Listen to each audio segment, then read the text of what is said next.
All right, good morning, everyone. And I am going to ask FMA Fuel Merchants Association of New Jersey President Norm Woolley, representing one of our three co-sponsors, AREE, PPA, and OESP. Norm will be moderating the panel this morning. And Norm, the floor is yours. Thank you. Thank you, Eric. As Eric has already welcomed everyone this morning to Eastern Energy Expo on Demand.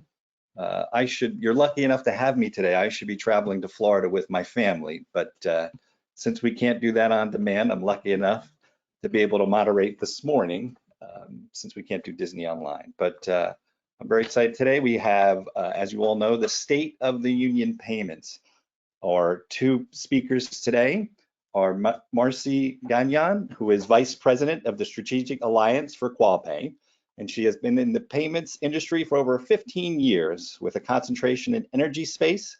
Marcy currently leads the energy channel at QualPay and works with customers and partners to develop processing solutions and tools designed to provide real-time reconciliation and cost reduction. And then we also have John Gilbert, who is an accomplished payments professional with over 10 years of history in recurring and utility payments. As the Director of Partner Development at QualPay, he oversees business development and sales efforts while working closely with partners to educate merchants on effective cash flow management practices.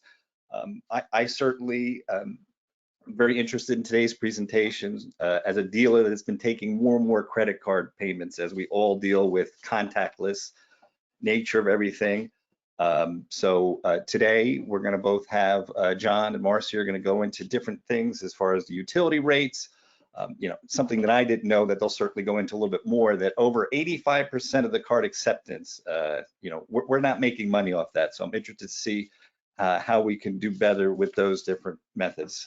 Certainly for anybody that has questions, as you're all probably familiar, just type them into the box on the right there. I'll be monitoring those and letting John and Marcy know what questions they may have off. So without further ado, I'm going to welcome and thank Marcy and John for speaking this morning. And as we always have, thank our co-sponsors, which QualPay, we appreciate their as a diamond sponsor this year. So Marcy and John, I'm going to take it over to you. Thank you.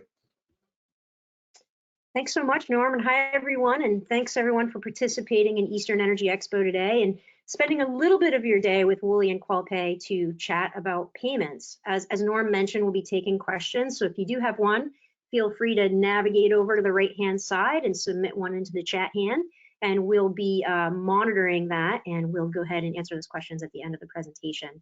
I do want to just apologize in advance. It appears as though the one day out of the week that they're doing construction is today, so there may be some jackhammering outside. I apologize about that, and I will try to mute as much as possible to minimize it. So with that, I'll go ahead and begin. With all the day-to-day activities when we're running our businesses, payment acceptance is usually one of the last things we think about. And really, unless there's an issue, once it's set up, it runs invisible in the background for many, many years. Yet it's the way our customers pay us. So just like other software or equipment, payment technology changes over time and really should be reviewed on a regular basis. I'm Marcy Gagnon from QualPay, and I'm joined by my friend and colleague, John Gilbert. Hey, John.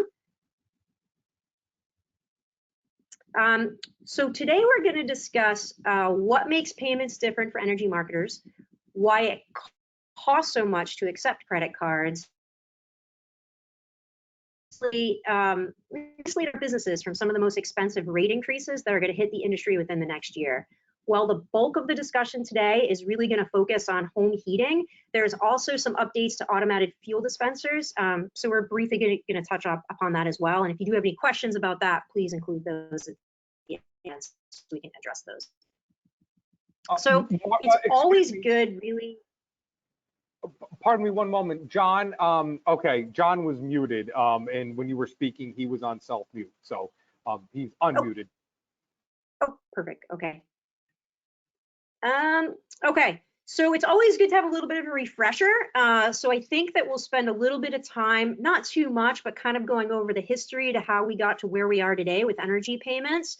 And it's always a really good refresher, and it'll help with John's portion of the presentation So if you'll bear with me, I'll give probably 5 minutes or so of the history of payments, and then we'll kind of get into the meat of the presentation. So in 2005, MasterCard classified energy marketers as a utility, and a few years later, Visa followed suit and classified energy marketers as an emerging market. So what that did is it shifted the industry out of a generic business category and put us into a service utility category. And this reclassification really reduced the cost that energy marketers had to pay to the card brands, and it saved the industry over $1.5 billion to date. So it was really big, and it made a difference in the amount of funds that we have to pay for our payment card acceptance. But if we fast forward 15 years, there's really been some significant advancements to payment technology. And we're finding that while energy marketers are qualifying for better rates, it's surprising to know that we're also getting stuck with a lot of compliance issues and penalties. So it's not too unusual for fuel marketers to experience these kind of hidden penalties and downgrades because of the unique way we run our business. And what I mean by that is, specific to our industry, before we send a truck out, we run an authorization to secure a payment. And then we make an adjustment that matches the gallons that were delivered. And that's not really common for other businesses. If you're an online t-shirt company, for example, and somebody purchases a t-shirt, what the quoted price for the t-shirt and the shipping is usually what it's going to cost. So it's really unique for us to have different authorization amounts and then capture amounts. We also need to accept business cards, and as we grow our customer base or we add commercial divisions, we have more business cards being presented. And in the early days, businesses usually paid via check. And so now we're looking at it, and those business cards are a significant increase in some of the costs that we're paying to the card brand. So these examples are pretty common in our industry, but we end up paying just a little bit more if the technology is not set up properly. So even if the processor we're utilizing specializes in the energy space and you're set up properly with the card brands, these compliance fees could appear because of generic or outdated payment technology. And what it all boils down to really is because the technology we're utilizing, we really might be missing out on achieving the best rates. So just like software that optimizes route management, payment technology plays a huge role in optimizing our overall costs that we pay to the card brands. So like basic software, all payment companies really kind of do the basics, but to truly optimize route management and our internal processes, we would use specific industry software. And it's the same thing when we look at payment technology. The basics are kind of good, but technology specific to the industry is really going to benefit you so much more in the long run. So the reclassification in the early 2000s from the card brands, it was big. However, that was 2005, and payment technology that most fuel marketers utilize today was created over 20 years ago, before half of the payment methods that we currently use today were even imagined. And since the older technology was built for generic businesses, the energy space ends up with a large amount of really unnecessary fees each month. This is not new. These additional fees have always happened, but there is not a ton a marketer could do about them, so they are never really addressed. So why is that? Well, let's take a peek on the slide to understand payments at a higher level. And John, I think you want to go back one slide. There we go. So let's really take a peek and understand really kind of what's going on. What's hooked up to your software or your customer payment portal, it's called a gateway, and that gateway passes information to the card brands.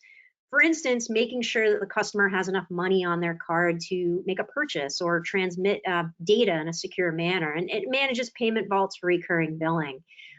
All the gateways kind of do the basics, and if you're utilizing an older gateway, it might not have been built to accommodate some of the things that energy marketers need today, so it might not be passing enough of that data to the card brands.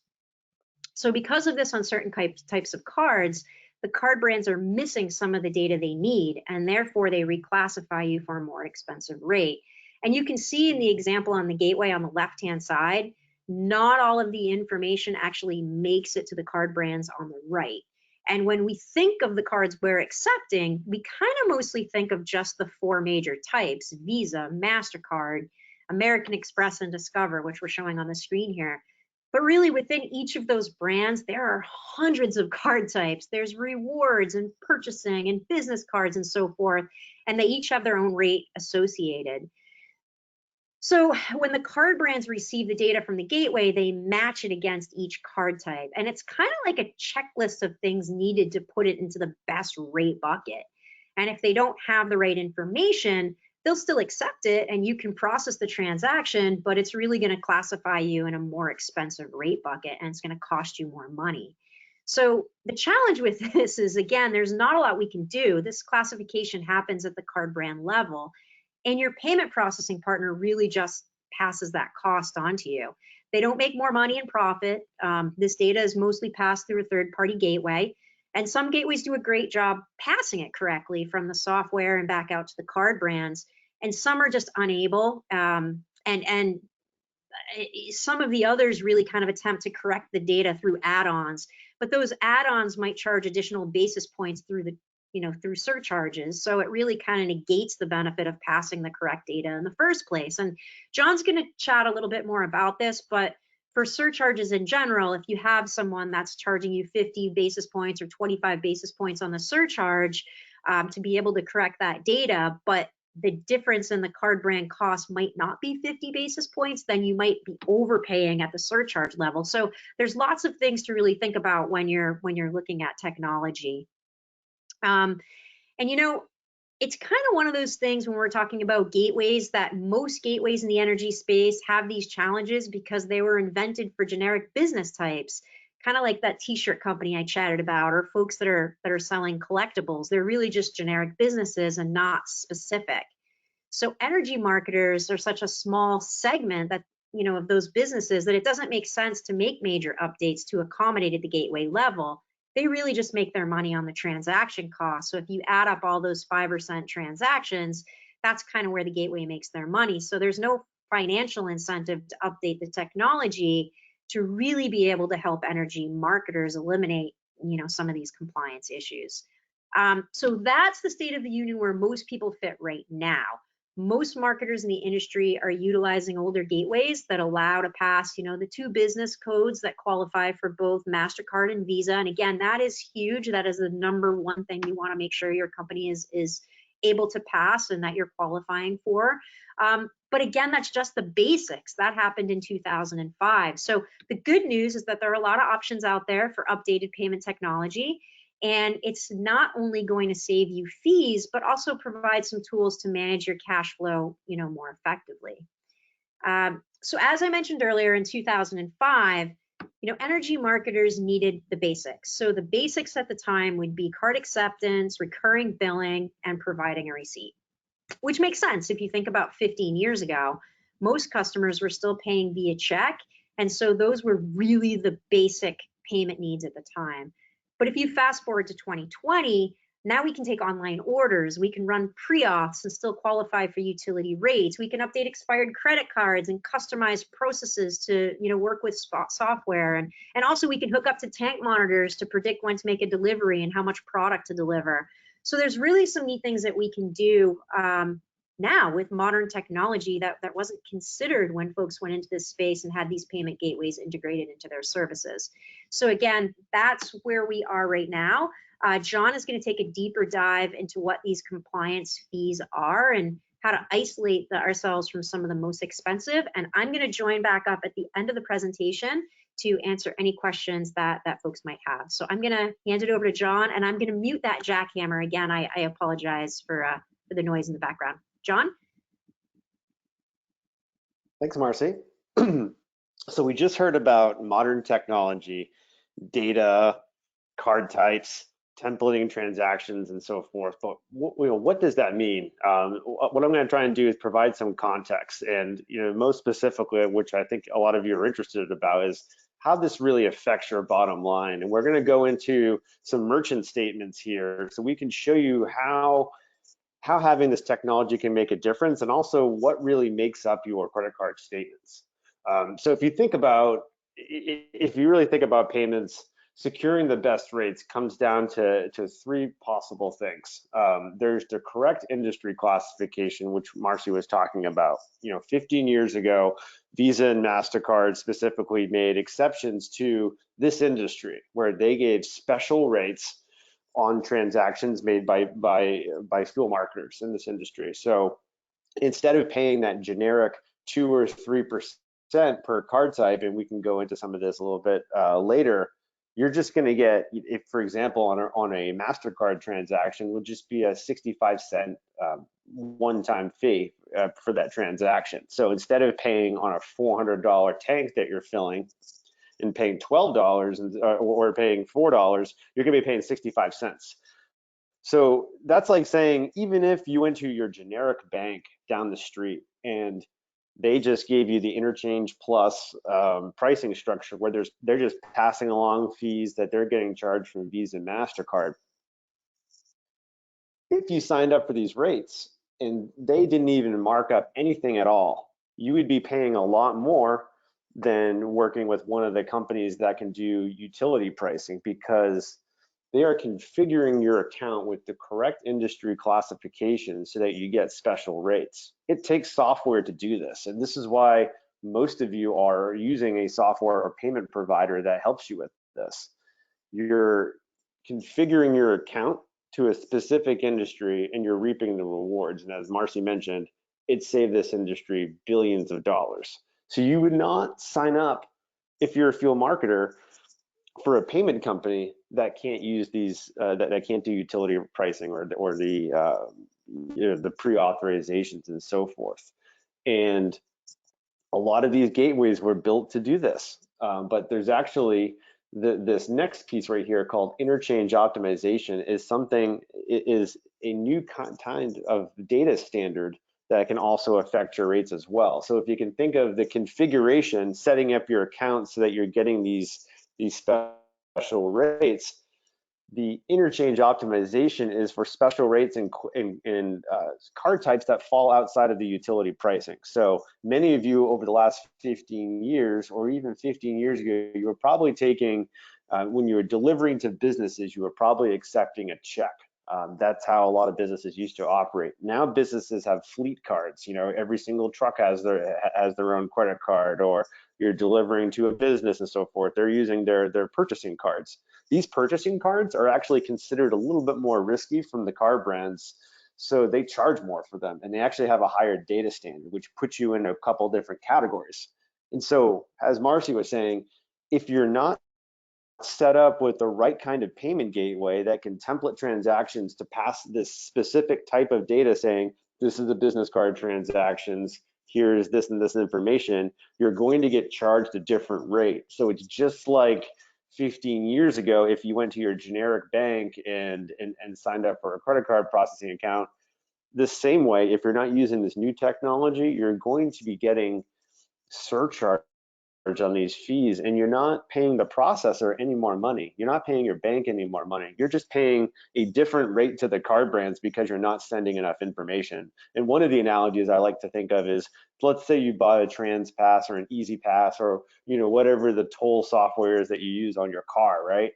And for 15 years, there's always been the same lanes, but then they create a new lane in the middle of the road that's just for business cars or something like that,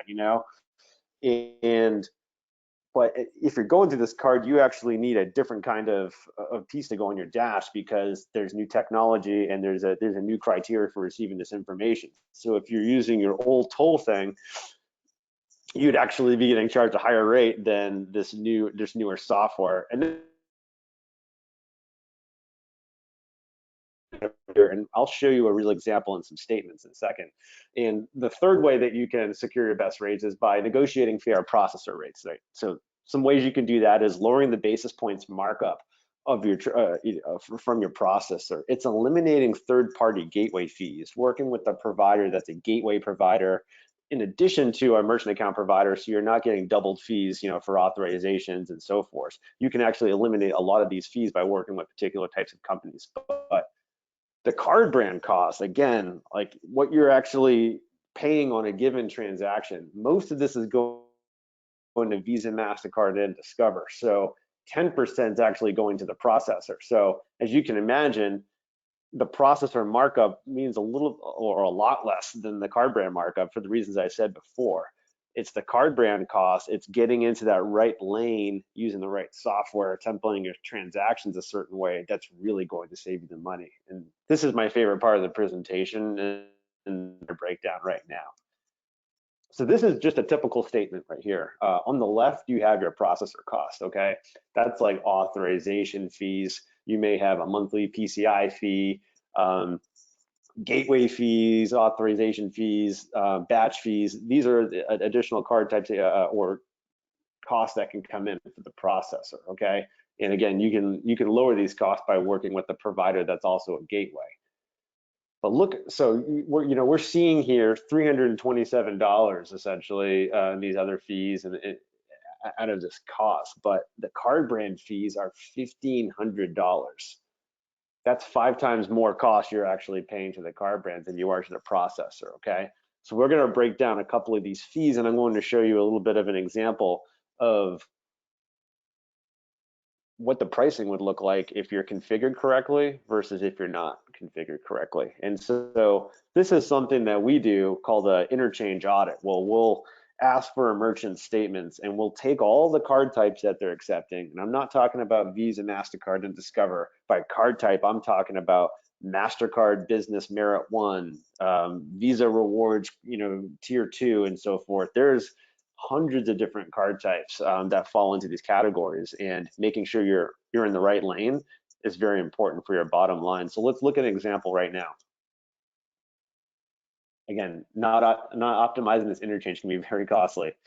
So this is the left side of a statement. What we would pull off of a merchant statement, we would show you all these various card types. On top, you see, Visa Retail 1, Visa Small Ticket, Visa Rewards 1, Visa Rewards 2, and so forth. All different card types, and as you can see, they all have different prices for them. The processor doesn't set these prices. These are the card brands that actually set these prices, and the prices are different based on the technology that you use and the data that's passed and how your account is configured. So what we do is we line up all of these card types, and all these card types, this information is publicly available on Visa, MasterCard's website, and we'll line it up to what these card types would cost you on our platform. So I'm not talking about markup. I'm not talking about the quote that your merchant provider gives you. I'm talking about just by virtue of passing different information, how this actually changes your rates. And again, anyone could have one of these audits done very easily. It takes us about 24 hours to run through a statement. On the right side, so now you're seeing these tiers here in light blue. All of these columns here, or all these rows here in the light blue, are actually identified downgrades on the left side that they should be getting. So if there's something in light blue, it means there was a better rate available through a different type of configuration, okay? And I'm gonna blow one of these up right here. So let's take, for example, these transactions on the left. This merchant did $500,000 worth of Ecom basic debit cards. Since they were working with the generic bank didn't know that these transactions should be capped at $2. And so instead of paying 1.65% and 15 cents a transaction, this merchant could have been paying 1% less and saving $5,000 a month. And that's not $5,000 a month. Again, that their old processor isn't making $5,000 more a month. This is just the money that you're paying to the card brands for these downgrades. And as you can see on the bottom here, you see Visa Business Card Tier 4, okay? What that means is that this particular business has a lot of money to spend on a transaction. So they may have the ability to run a $75,000 charge on their credit card. As you could imagine, Visa, MasterCard, and Discover and Amex, they consider these transactions much more risky, right? Because a business can go out of business and go bankrupt and so forth, and it can be hard to claw back that money in terms of, a chargeback and so forth. And so what they're asking for is to say, hey, we're going to give you, if you're just going to give us the person's address and zip code and run this transaction, we're just going to give you a generic rate. But if you can template us some additional information that someone like us would send to them for this additional information. We're willing to lower your costs. And so as you can see on the left here, 2.5 and 10 cents in this yellow second to bottom column. On the right, the preferred rate is 2.2 and 10 cents, and this is without processor markup at all. So just by virtue of working with a company that can send the right information to the card brands can save you 30 basis points on one transaction and 50 basis points on another. And these transactions are actually going to be getting more expensive this fall because they're increasing their rates again, but they're not increasing the rates if you're sending the right data. So this is one way that you can shield yourself from card brand changes, because every 6 months the card brands will decide if they're going to increase their rates or not, and sometimes these are very incremental, and we'll go over some on the next slide. But as I was saying before, your Visa, MasterCard, Discover, Amex, they're taking data very seriously now, right? Their goal is to eliminate fraud. And so by providing this additional information, it helps substantiate the transaction and template the transaction in a correct way. So they are rewarding good behavior because it actually helps mitigate their risk exposure, okay? So again, just templating the information a certain way, it can get you better rates. And so speaking of just the changes to for energy marketers specifically, we do have some rate increases. As I was saying before, if you were on utility pricing on a MasterCard transaction, you were paying 65 cents per transaction. That's now 75 cents. So they've gone up a dime. But again, if you're getting the utility rate versus a generic rate, you're saving $2.25 a transaction. And then kind of down the board, there's just a couple more pennies on a couple different transactions here. But what I'm going to show you is how much different the business card pricing is going to get. So this variance in the price that you're paying for using a card provider or a credit card processor that has modern technology and templating these transactions can have a huge effect. So this is an interchange chart right now. And so what we did was look at a $400 transaction. This is without any kind of processor markup at all. This is just the base rate from from the card brands. So we're going to look at a couple of Visa cards right now. And so remember how I was talking about tier 1, 2, 3, 4, 5. This is essentially the how much buying power does this business owner have? Can they run a $5,000 transaction, a $25,000 transaction, a $100,000 transaction? That's how it's broken down here. And as you can imagine, the larger transaction type this business can run, the more expensive these cards are.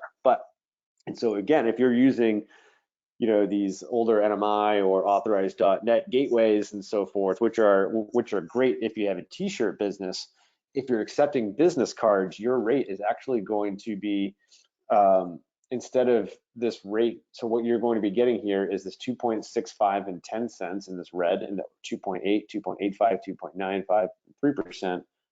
These are the generic rates you're going to be getting from Visa, MasterCard. And on the left, these are the rates that you're going to be getting if you're passing this data correctly.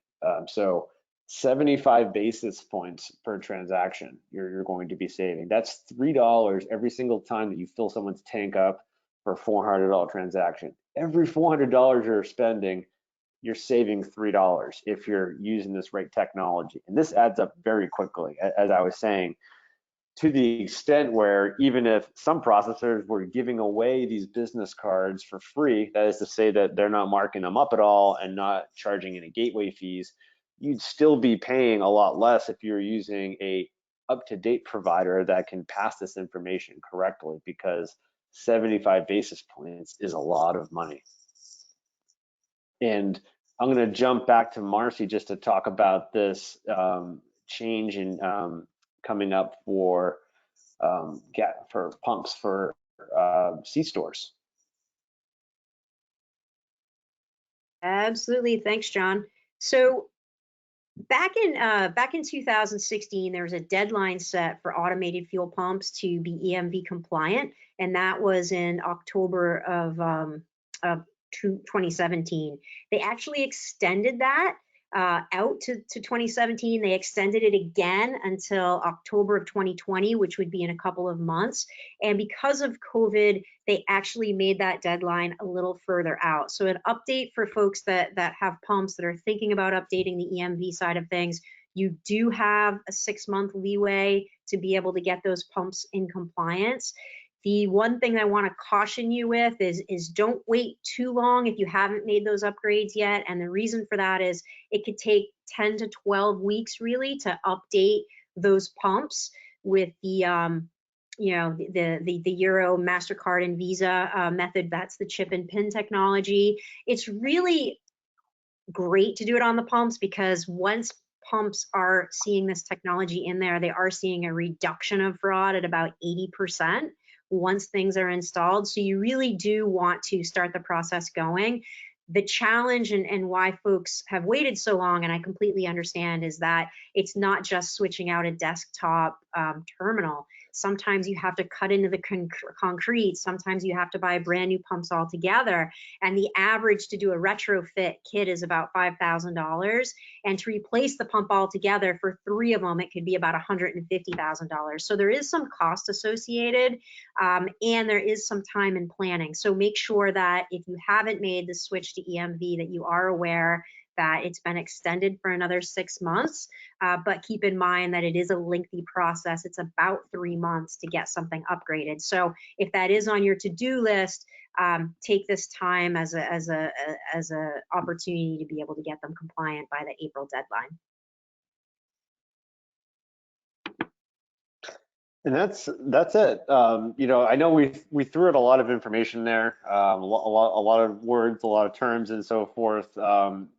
And I just wanted to say that this is something that's very easy to do, an interchange audit. So if you email us at energy@qualpay.com, we can do one of these for you and show you if you're getting target interchange, and we'll also explain to you your merchant statement and what you could be paying, conversely with a different provider perhaps. But take this as an education opportunity and just make sure that you're getting the best rates possible.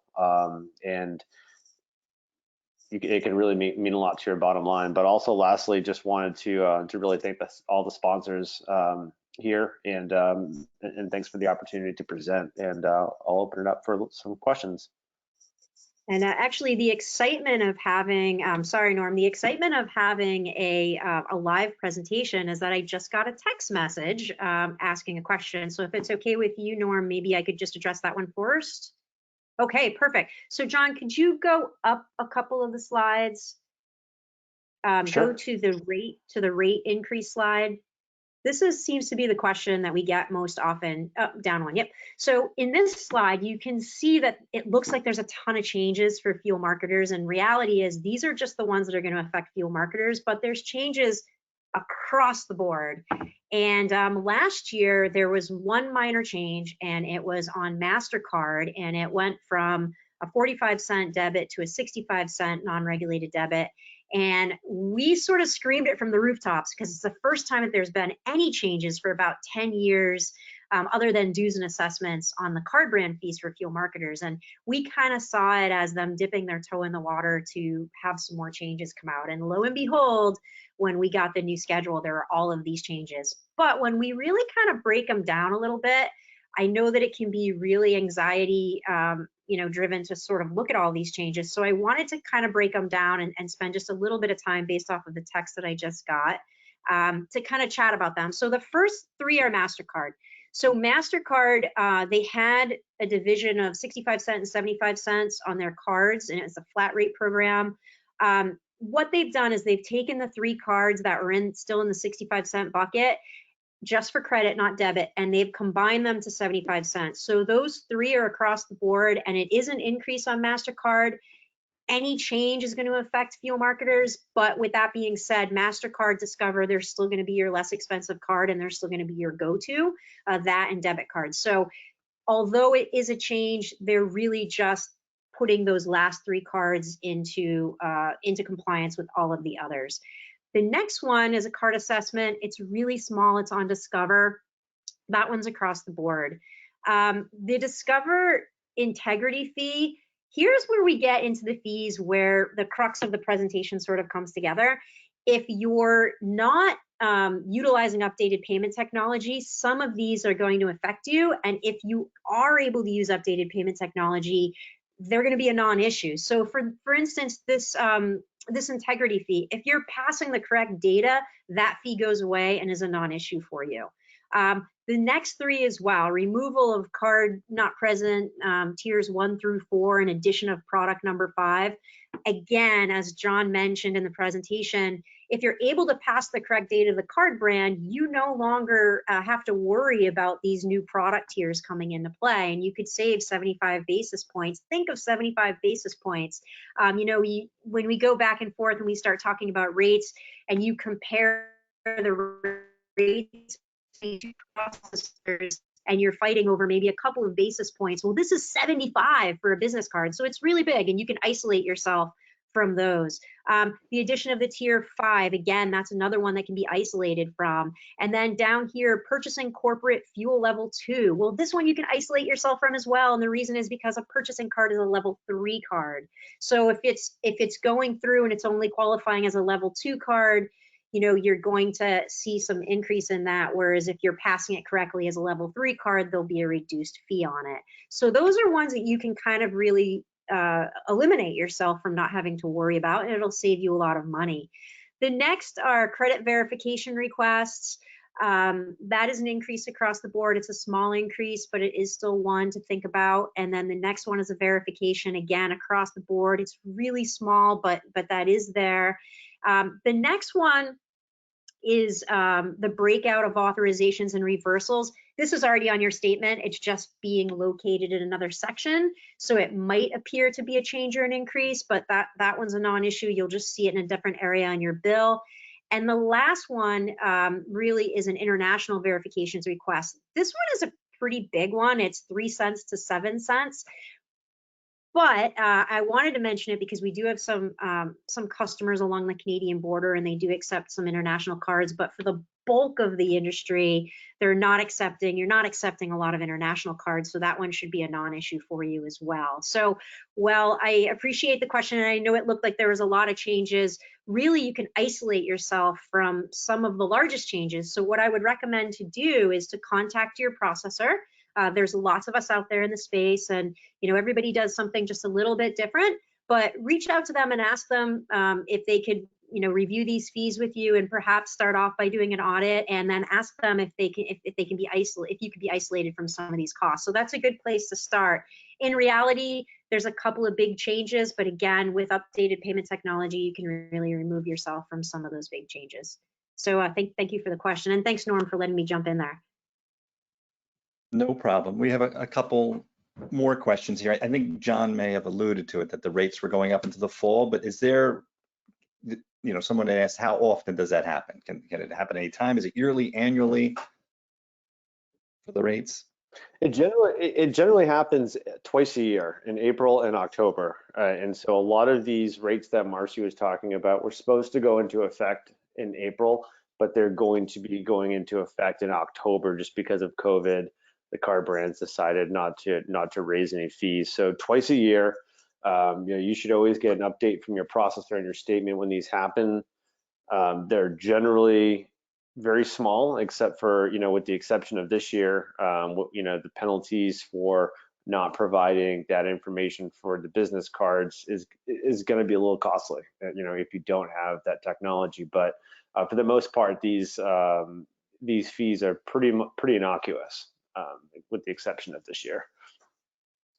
I just have a quick question. I know Marcy mentioned it before, and I've heard this, that Discover and MasterCard, usually you'll get a better rate for. Is there a way, can you say that you prefer those cards? Is there a way to steer people towards those, or do they just have to accept every payment method and just hope that they use something that's better for us?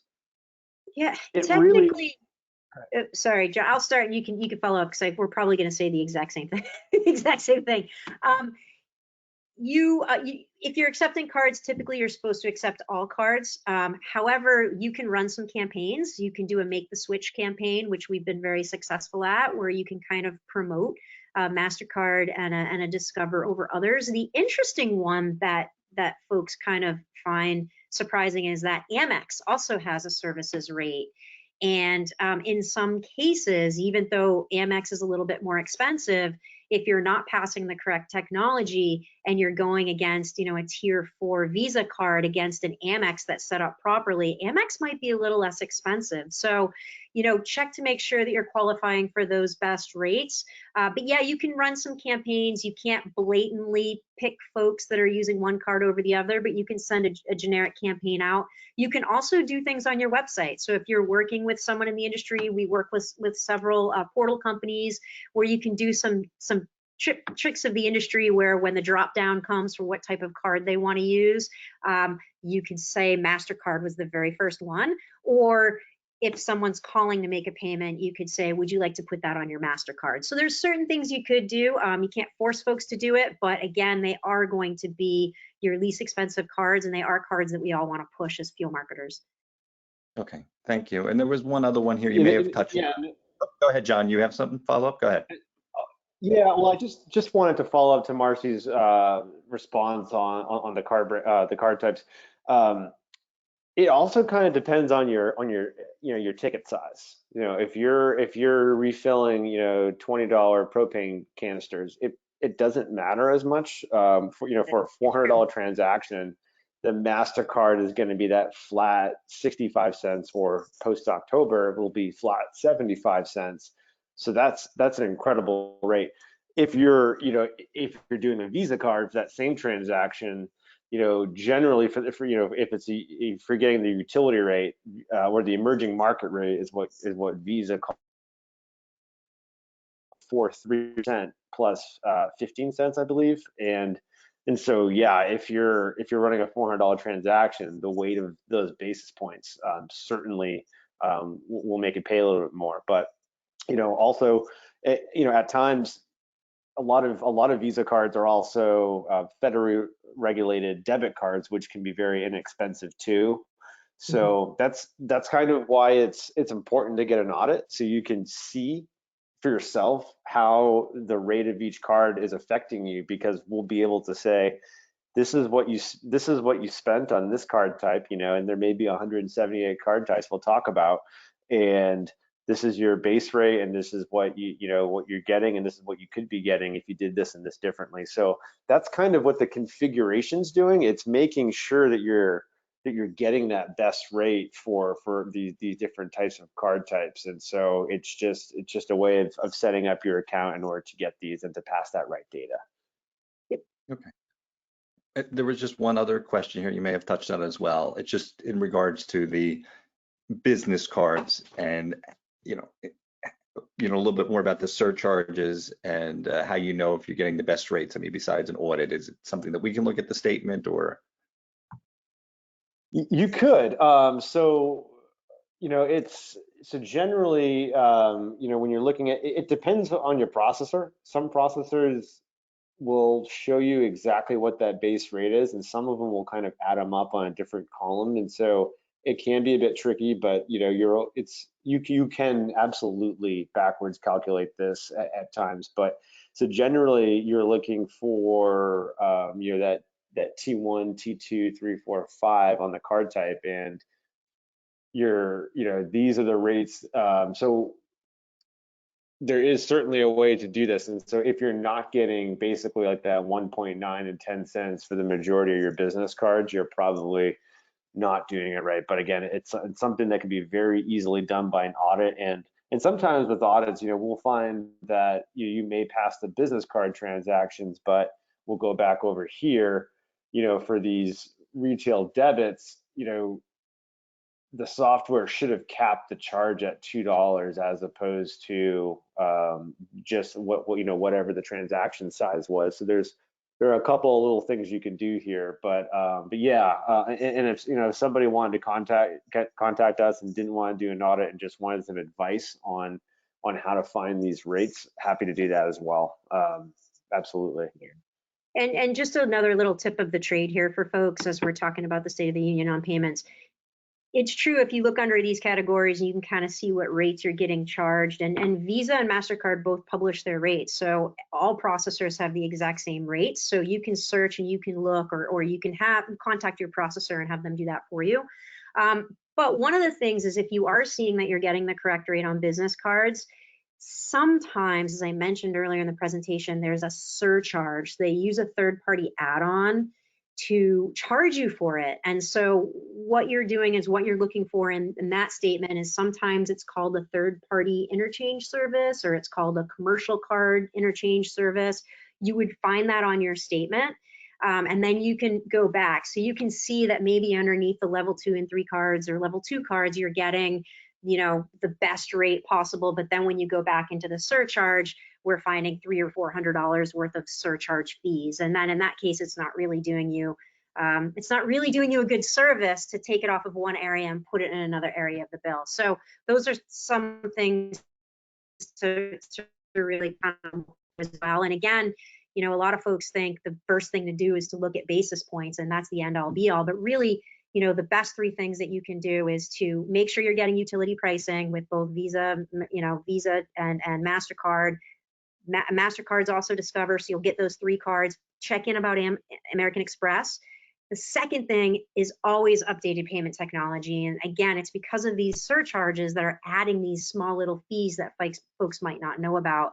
The third thing, and it seems counterintuitive, but the very last thing is to talk about the rates, because, you know, everybody's got the same cost from the card brands. Those rates can be negotiated a little bit easier than these surcharge rates and things if folks are not passing updated payment technology. So those would be the three best ways to go about it. And always start with your processor, because they'll be able to answer any questions that you might have. Okay, well, thank you, Marcy, and thank you, John. That's it for the questions, but you know, we certainly get these statements every month, and they have all different values, but they are overwhelming. So it is to, you know, always peek at it every once in a while. I think it may get out of hand. It's one of those things that it's always a different number, and why it's a different number, you don't know if it's because of the rates or maybe because people were charging more. It was a cold month. So Yep. yeah, no, they are overwhelming. Yep, absolutely. And your processor would be able to go through that for you in more detail. They should also be able to go line item by line item on each card type. So feel free to reach out to QualPay, or you could reach out to your existing processor and ask them for a little bit of help as well. The goal here, I think, from all processors is to make sure that, you know, fuel marketers are getting the best possible rates. We work very closely with Visa and MasterCard, but if we don't have to give them extra money, then we're on board to not do that. So any questions that you have, please feel free to reach out. And thank you, Norm and Eric, and Margie. Thank you so much. I appreciate it. And thanks for having us. Thank you, Marcy. Thank you, John, again. And if there are any further questions, the information's up there. You can certainly email Marcy or John. Thanks for the enlightening presentation. For anybody that may have missed part of this will certainly be on demand, as are all of our other presentations throughout the month. As we wind down with our presentations, we have 2 more left. So we encourage everybody to join us tomorrow at 10 o'clock for In Our New COVID World. It is now online everything, and that's going to be by the Energy Engine. So, you know, you have to pay for the oil. It would have to certainly be through a credit card processor as well, but ordering it is something we'll see tomorrow.